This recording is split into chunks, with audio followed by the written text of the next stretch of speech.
दिल्ली के पास है 9 मैच में 8 अंक, मुंबई के पास है 8 मैच में 6 अंक। टेबल के बॉटम हाफ से टॉप हाफ की तरफ बढ़ने में इन दोनों टीम्स के लिए एक महत्वपूर्ण मुकाबला शनिवार दोपहर को खेला जाएगा अरुण जेटली स्टेडियम में। मैच का प्रीव्यू करने के लिए हमारे साथ ESPN cricket info time out Hindi में जुड़ रहे हैं Wasim Jaffer. Sir, thank you for your time.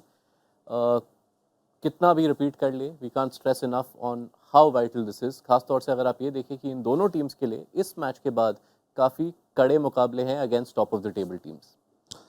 बिल्कुल, और दोनों ही टीमों को पॉइंट्स की बहुत ज़रूरत है, ख़ास करके मुंबई, क्योंकि उनके लिए तो ऑलमोस्ट डू और डाई जैसा ये मैच है, क्योंकि इसके बाद शायद उनको हर मैच जीतना होगा और एक आध भी हार उनके लिए टूर्नामेंट की एग्ज़िट का रास्ता बन सकता है। तो और जिस तरह से दिल्ली भी खेल रही है, दिल्ली को भी ये पॉइंट ज़रूरी है। पिछला मैच अच्छा जीत कर आ रही है, मुंबई पिछला मैच हार कर आ रही है। तो उस लिहाज से आज खास करके मुंबई, क्योंकि मुंबई ये टूर्नामेंट फेवरेट्स थी, जिस तरह से उन्होंने अपनी टीम जमाई है इस साल, और उस तरह से परफॉर्मेंस आया नहीं है। तो काफ़ी इम्पोर्टेंट गेम होगा मुंबई के लिहाज से। मैं कहूँ नॉट सेइंग कि दिल्ली के लिए गेम इम्पोर्टेंट नहीं है, बट मुंबई के लिए तो ये बिल्कुल मस्ट विन गेम है। एक कोटला में अभी तक जो 2 मैचेस हुए हैं काफ़ी हाई स्कोरिंग रहे हैं, जो कि मुंबई के बल्लेबाजों के लिए तो खुशखबरी है, लेकिन उनके गेंदबाजों के लिए कहीं राहत की सांस ही नहीं मिल रही। नहीं, उनकी तकलीफ़ें कम नहीं हो रही है बॉलर्स के लिए, ख़ास करके क्योंकि पिछला मैच में मुझे ऐसा लगा कि वो टॉस पे ही उन्होंने गलती कर बैठी, कि वो राजस्थान में पहले बैटिंग कर बैठे, बाद में ड्यू फैक्टर होते हुए भी। तो यहाँ पर क्या करते हैं ये देखना होगा। और वो जसप्रीत बुमराह को जो सपोर्ट चाहिए, वो सपोर्ट नहीं मिल रहा है, स्पिनर्स से भी और फास्ट बॉलर्स से भी। इवन जेराल कुर्जी ने विकेटें निकाली है, लेकिन वो इकोनॉमी रेट कुछ कम नहीं हुआ है। और एक ख़ास मैं कहूँगा कि इम्पोर्टेंस होगा कि हार्दिक पांड्या कप्तानी कैसी करते हैं। ये फैक्टर बहुत इम्पोर्टेंट होता है, क्योंकि जिस तरह से उन्होंने ये डिसीजन लिया कि पहले बल्लेबाजी करेंगे, फिर वो बैटिंग के लिए जिस नंबर पर आए हैं, अगेन वो चीज़, प्लस नया बॉल लेकर गेंदबाजी करने आए। तो ये सारी चीज़ें, थोड़ी सी गलतियाँ उन्होंने की पिछले मैच में, और इस टूर्नामेंट में भी काफ़ी कुछ मुझे ऐसा लगा कि मोमेंट्स रहे जहाँ वो बेहतर कर सकते थे। तो ये चीज़ें उनको सुधारनी होगी फॉर श्योर, क्योंकि दिल्ली, जैसे मैंने कहा, वो एक मोमेंटम लेकर आ रही है और अपने होम पर खेल रही है। ऋषभ पंत ने कमाल की पारी खेली है। तो ये सब चीज़ के रहते हुए हार्दिक पांड्या को थोड़ा as a captain step up होना होगा। मुंबई के पर्सनल पे अगर ध्यान दें, पिछले मैच में नोवन तुषारा को चांस मिला, पीयूष चावला वापस आए थे टीम में। इस मैच में क्या आप सिमिलर बॉलिंग कॉम्बिनेशन के साथ जाएंगे? शायद, मुझे नहीं लगता है कि कुछ ऐसे ख़राब गेंदबाजी हुई है। नुआन तुषारा ने, मुझे लगता है कि इतनी ख़राब गेंदबाजी नहीं की।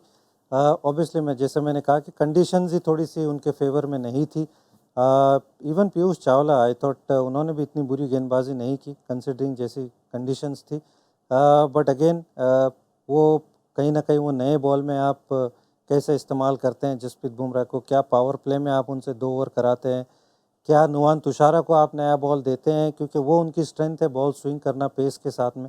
जराल कुर्सी क्या उस तरह से वो लेंथ यूज़ करते हैं, क्योंकि ये थोड़ा सा अनफॉरगिविंग ग्राउंड है, कोटला बॉलर्स के लिए छोटा ग्राउंड है, पिच अच्छी अब तक हमको नज़र आई है। तो ये सारे फैक्टर्स, और इवन स्पिनर को इतनी हेल्प नहीं मिली है अगर हम देखें। हालांकि अक्षर और कुलदीप ने बड़ा अच्छा काम किया है दिल्ली के लिए, बट वो क्वालिटी आपको मुंबई में नहीं दिखाई देती है। तो क्या ये फैक्टर्स को जोड़ते हुए क्या मुंबई उस तरह से बॉलिंग करेगी, ये थोड़े क्वेश्चंस देखने होंगे वो किस तरह आंसर करते हैं। दिल्ली की ओर रुख करें तो इस मैच में टीम न्यूज़ ये है कि डेविड वार्नर और ईशांत शर्मा अब भी अवेलेबल नहीं रहेंगे। साथ ही मिचेल मार्श, जो कि पहले ही बाहर हो चुके थे टूर्नामेंट के, उनके रिप्लेसमेंट के तौर पर दिल्ली ने साइन किया है अफगानिस्तान के गुलबदीन नायब को।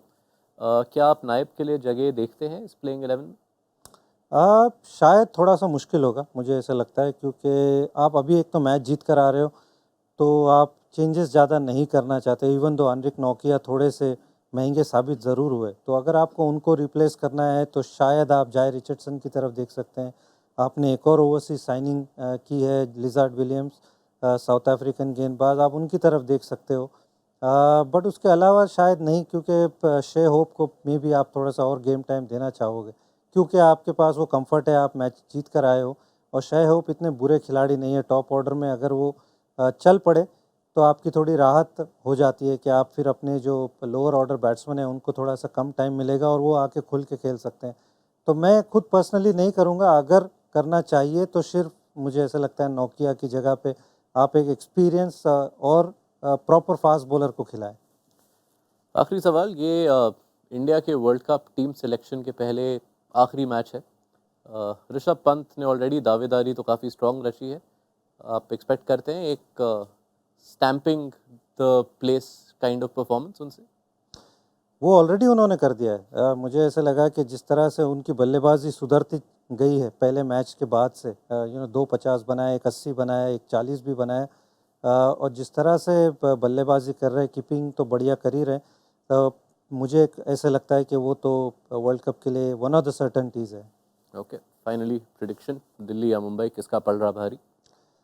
मैं कहूँगा दिल्ली, क्योंकि थोड़े से जिस तरह से वो क्रिकेट खेल रहे हैं, मुंबई के जैसे मैंने कहा कि थोड़े क्वेश्चन मार्क्स है। अगर वो इस चीज़ को सुधारते हो तो ऑब्वियसली उनके पास वो टीम है, बट ओवरऑल मैं कहूँगा कि दिल्ली थोड़ी सी बेटर इक्विप लग रही है। चलिए, तो वसीम जाफर की राय है कि दिल्ली का पल रहा भारी। आपको क्या लगता है बताइए हमें कमेंट सेक्शन में, और बने रहिए ESPN cricket info time out Hindi के साथ।